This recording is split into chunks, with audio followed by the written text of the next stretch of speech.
એક વકીલ જે આગળ જતા રાષ્ટ્રપિતા બનવાના હતા. કેવી રીતે?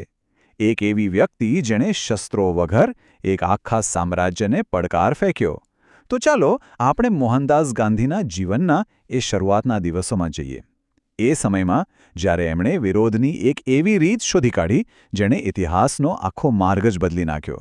અહિંસા માનવજાતિનો ધર્મ છે, જ્યારે હિંસા પશુનો ધર્મ છે. ગાંધીજીના આ શબ્દો જુઓ. આ માત્ર એક વાક્ય નથી, પણ એમના આખા આંદોલનનો પ્રાણ છે, એનો આત્મા છે. એમના સંઘર્ષની જે નૈતિક તાકાત હતી ને, એ આ એક વિચારમાં સમાયેલી છે. અને આજે આપણે એને જ ઊંડાણથી સમજવાના છીએ. તો આખી વાતને સમજવા માટે આપણે 6 ભાગમાં આગળ વધીશું. પહેલા એક નેતાનો ઉદય કેવી રીતે થયો એ જોઈશું.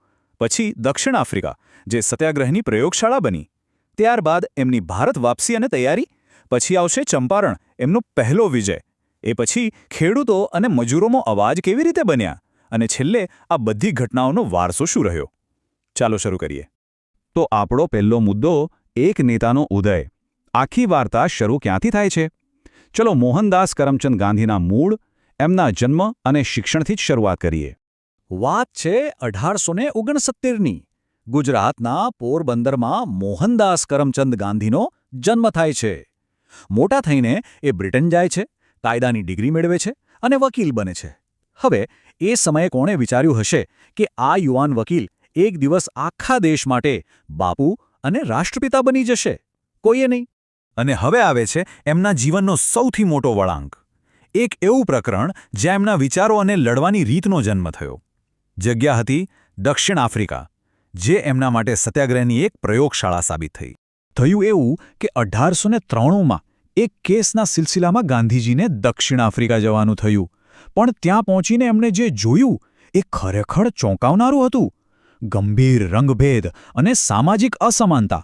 ત્યાં ભારતીયોની હાલત એવી હતી જેવી ભારતમાં અસ્પૃશ્યોની. કોઈ માનવ અધિકાર જ નહીં. બસ આ અન્યાયે જ એમની અંદર એક સંઘર્ષની જ્વાળા જગાવી. તો હવે આ ભેદભાવ સામે લડવું કઈ રીતે? ગાંધીજીએ એક એવું હથિયાર બનાવ્યું જે લોખંડનું નહીં પણ નૈતિકતાનું હતું.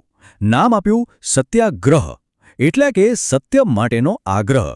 આ ખાલી વિરોધ નહોતો, સમજો. આ તો અન્યાય સામે સત્ય અને અહિંસાની તાકાતથી લડવાનો એક તદ્દન નવો જ રસ્તો હતો.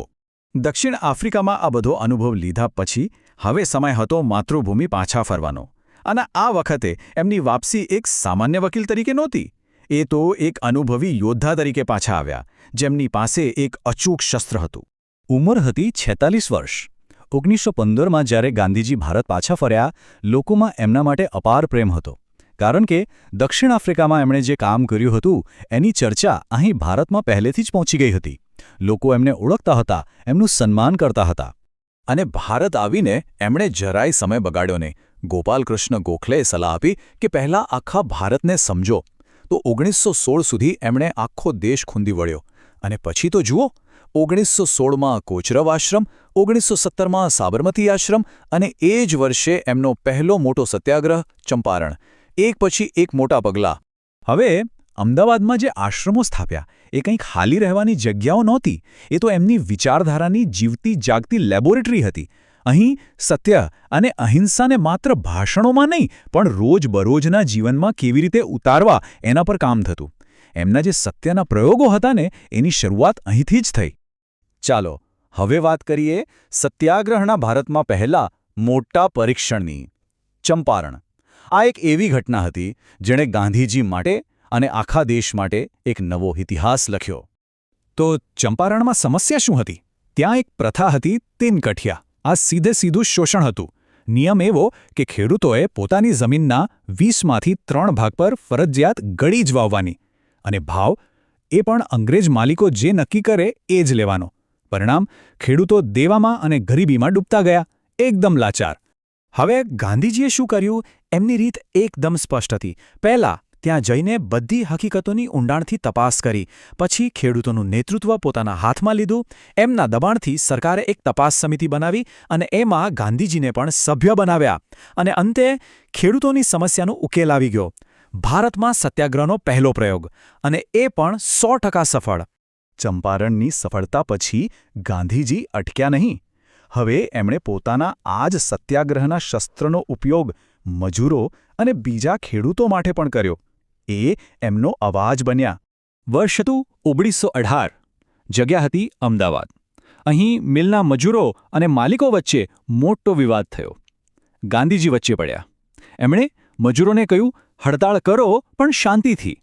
એક પણ હિંસક ઘટના ન થવી જોઈએ. પણ અહીં એમણે એક નવું જ શસ્ત્ર અજમાવ્યું: ઉપવાસ. આ પહેલીવાર હતું. આ કોઈ સામાન્ય ભૂખ હડતાળ નહોતી. આ એક નૈતિક દબાણ હતું જેણે માલિકોને હચમચાવી દીધા. ગાંધીજીના ઉપવાસની એટલી અસર થઈ કે મિલ માલિકોને ઝૂકવું પડ્યું અને મજૂરોની વાત માનવી પડી. એ જ વર્ષે 1918માં બીજો એક મોરચો ખુલ્યો ખેડામાં. થયું એવું કે ભારે વરસાદને કારણે આખો પાક નિષ્ફળ ગયો. ખેડૂતો પાસે કશું જ નહોતું. પણ બીજી બાજુ સરકાર જીદ પર હતી કે મહેસૂલ તો પૂરેપૂરું જ ભરવું પડશે. ગાંધીજી પાસે ઉકેલ તૈયાર હતો: સત્યાગ્રહ. એમણે ખેડૂતોને સીધું કહ્યું, જ્યાં સુધી સરકાર રાહત ના આપે ત્યાં સુધી 1 રૂપિયો પણ મહેસૂલ ભરતા નહીં. અને અંતે સરકારને ઝૂકવું પડ્યું. ગરીબ ખેડૂતોને મહેસૂલમાં છૂટ મળી. અને હા, આ એ જ આંદોલન હતું જ્યાંથી સરદાર વલ્લભભાઈ પટેલ ગાંધીજી સાથે જોડાયા. તો આ બધા શરૂઆતના આંદોલનો સફળ રહ્યા. પણ એની અસર શું થઈ? એનો વારસો શું મળ્યો? ચાલો એને ટૂંકમાં સમજીએ. તો આ બધા વિજયોનું તારણ શું? પહેલી અને સૌથી મોટી વાત તો એ સાબિત થઈ ગઈ કે સત્યાગ્રહ ભારતીય જમીન પર પણ કામ કરે છે. બીજું, ગાંધીજીને દેશના ખેડૂતોની ભયંકર ગરીબીનો જાત અનુભવ થયો.